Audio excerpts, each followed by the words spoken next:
Hello friends, today I would like to discuss the topic syntax. Let us see the definition of syntax. The study of way of combining words into phrases, phrases into clauses and clauses into sentences is called syntax.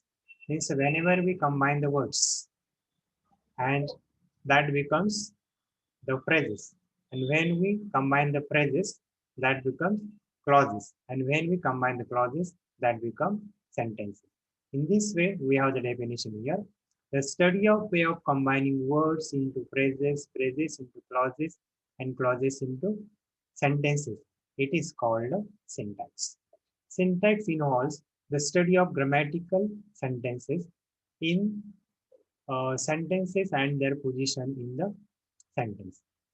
Means whenever we study the syntax, which involves the study of grammatical elements in sentence, at the same time it involves their position in the sentence.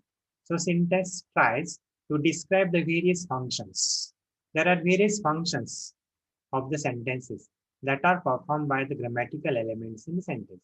So here the syntax tries to describe different functions which are performed by the elements in sentence. For example, the word Smita, which is a noun, but in each of these sentences, it has various varying functions. See, there are different functions of the same word. Here, Smita is a word which is a noun, but when we use the same word in different sentences, it has different functions. Now, let us see how it has different functions of the word Smita, which is a noun. See here the first example. Smita likes chess. Smita like chess. In this sentence, here we know that Smita functioning as the subject of the sentence. Here, Smita comes in the beginning, which is a noun. It functions as subject. But in the second sentence, Ganesh loves Smita. Here the word Smita, it changed its place that came at the end, but it has different function. Here, Smita is a noun, but its function is different. In the second sentence, Ganesh loves Smita. Here, Smita, it functions as the object of the sentence. In the first sentence, Smita functions as the subject of the sentence.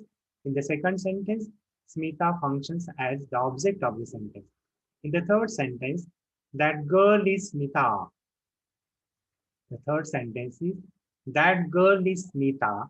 Here, in this sentence, Smita functions as the complement of the sentence. Here, it functions as complement. In what way we know? The same word Smita, which is a noun, it has three different functions. In the first sentence, it functions as subject. In the second sentence, it functions as object. And in the third sentence, it functions as complement. In this way, that same word Smita has different functions in these three examples. In short, we can say syntax is about the principles of forming and understanding sentences. It is about the principles of forming and understanding sentences. The form or structure of sentence. The form or structure of sentence is governed by the rules of syntax. It is governed, structure or form of the sentence is governed by the rules of syntax, because there are some rules of the syntax which are given here. When we think about the rules of that syntax, that rules of syntax that should be able to explain, rules of syntax should be able to explain how sentences are formed grammatically at the same time meaningfully. That is very important. Means rules of grammar that should be able to explain how there is the formation of the sentences, how the sentences are formed grammatically at the same time meaningfully. So these rules specify, the rules of syntax specify word order, they specify sentence association, at the same time they specify relationship between word, word classes and other sentence elements. Traditionally, we can say that syntax is defined as that branch of linguistics. We can say that here Traditionally, syntax is defined as that branch of linguistics which studies the structure of sentences, which studies the structure of sentences, which is the branch of linguistics that studies the structure of sentences. For example, when we see the first example in A, can you understand here? Now I read out here. Batsman otherwise scored match the and in forgettable only last century. Did you understand?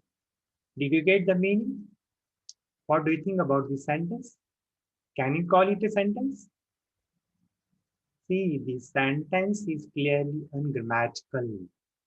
It is almost impossible to understand, or it's almost impossible to interpret.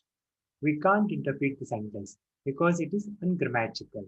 Now let us see the another examples. In the B sentence, now listen it carefully.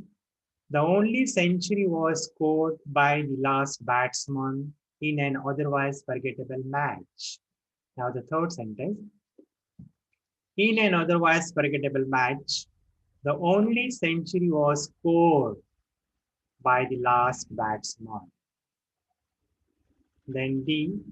In an otherwise forgettable match, the last batsman scored the only century. See, when we see other three examples, here we will come to know that we are wondering why. Are you wondering why the kind of jumbling words we did in the first example, which produce an uninterpretable sentence? It is impossible to interpret, to analyze, because it is ungrammatical. We don't have the meaning of that sentence. But when we have another kinds of sentences, in the first sentence, we have only the jumbling or the movement of the words. Jumbling words, jumbled words are the moment of words that are there. But these jumbled words that just we have moved in the another three sentences. Which are the jumbled words we have in the first sentence? We have collected some group of words and that moved in the another three sentences. Now listen, which are the three sentences which are resulting in grammatical sentences. Now let us see the first, that B we can say here. Already we have seen, we have understood what we had done differently in B, D, and C and D. Here, we know that another two sentences just already we have seen here. Uh, the only century was scored by the last batsman in an otherwise forgettable match. In an otherwise forgettable match, the only century was scored by the last batsman. And in an otherwise forgettable match, the last batsman scored by the only century. Here, you have already understood what we did, what we had done differently in the sentences B, C, and D. Means instead of randomly moving every word, we only move words in longer groups. And which are the longer groups that we did? That are the only century, the last batsman, and in an otherwise forgettable match. Which are these group of words? These group of words into what are called phrases. Means combination of words we have here. Already we have the reference in the definition of the syntax. So this grouping of words into what are called phrases is an important aspect of the organization of the, or we can say the structure of the sentences. In this way, we come to know about the syntax.